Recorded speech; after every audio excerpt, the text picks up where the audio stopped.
Тип жана шам чырагы 26-бөлүм. Жаш жигит өз жолун канткенде таза сактап жүрө алат. Ал сенин сөзүң боюнча жашаганда гана таза сактап жүрө алат. Забур 118:9.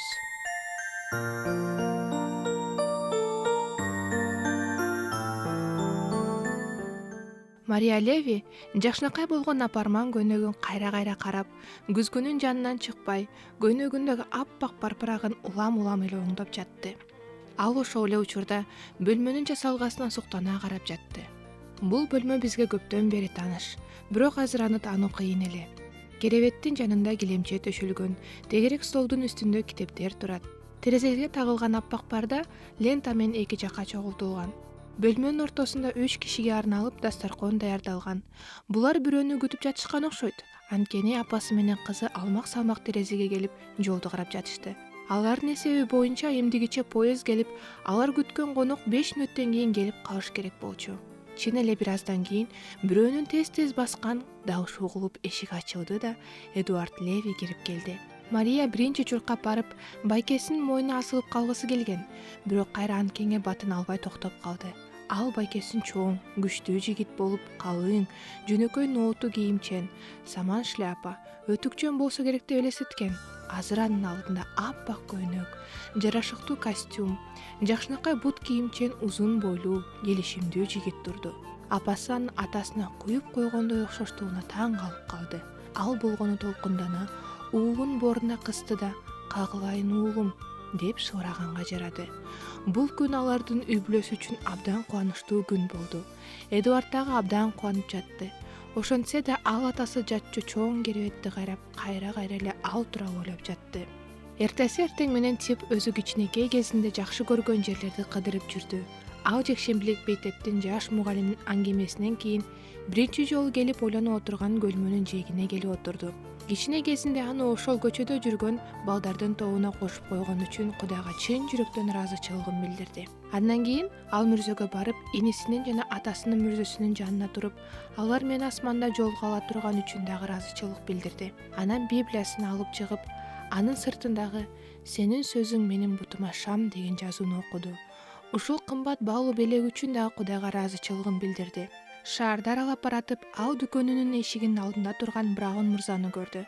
Ал дагы аны алыстан эле таанып, эски адаты боюнча Тип дейин деп келип жатып, бирок жаш жигиттин баскан турганынан улам ага карата урматтуу сезими пайда болду да, ага колун сунап: "Саламатсызбы, Леви? Сизди көргөнүмө абдан кубанычтамын" деди. Минтурн аны андан бетер жакшы кабыл алды. "Сиз аябай жакшы иликтерге жетишиптирсиз. Сизди чын жүрөгүмдөн куттуктайм" деди ал. "Алекстин ден соолугу кандай, жакшы элеби? Сиз аны аябай жакшы көрөт окшойсуз, Ал чынында эле жакшы жигит." Мектептен болсо Брэнс мырзага өзү эшикти ачып берип, кучак жая тосуп алды. 3 жылдын ичинде бул жерде көп нерсе өзгөрүптүр. Том, Фред, Вилли университетке тапшырышыптыр. Мурун көбөйтүү менен бөлүүгө чейин өзү менен окуган балдар эми алгебра менен латынга келишиптир. Эдуард сабакка катышуу үчүн Брэнстин жанынан орун алды. Ага жакын отурган бала аны таң калтырып, баягы атасынын жардамы менен чыгарып келип, мектептеги аны алгачкы ийгилиги болгон эсепти чыгара албай кыйналып жатыптыр. Ал Брэнс мырзага ошол окуя тууралуу айтып берип, кичинекей байкуш балага жардам берүүгө уруксат сурады. Учурунда өзүнө жакшы жардам берген атасынын сөздөрүн ал сөзмө сөз эстеп калыптыр. Ал сөздөр азыр дагы ошондой эле таасир берди. Бала эсепти дароо эле түшүнүп, оңой эле чыгарып койду. Ушул убакта Брэнс мырзага кат алып келип калышты. Катты окуп, анан Эдуардка мындай деди: "Эгер сиз мектепти эрте таштабаган болсоңуз, мен сизден менин ордума алгебрадан сабак өтүп турушуңузду суранмакмын. Мен бизден шаарга бир нече эле саатка келген бир мырзага жолугушум керек болуп жатат. Мен өтүп көрсөм кандай болот? Сиз алгебра окудуңуз беле?" "Ооба, Брэнс мырза. Бул теманы билериңизге ишенесизби?" "Толук ишенем." Брэнс мырза аны өзүнүн ордуна калтырып коюп, жумушун бүтүргөнү кетти. Башында окуучулар бул мугалимге өздөрүн көрсөтүп койгулары келишти эле, алар мурун өздөрү менен окуган бул баланы таанышчу. Бир аздан кийин Эдуард алгебра китебин жатка билерине көздөрү жетти.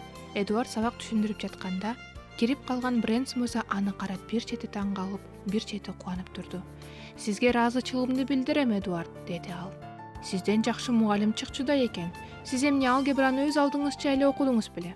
"Жок" деди Эдуард жылмайып. Анан өзүнүн жакшы көргөн мугалими тууралуу айтып берди. Үйүнө кайтып келе жатып, ал Гольбрук мырзага жолугуп калды.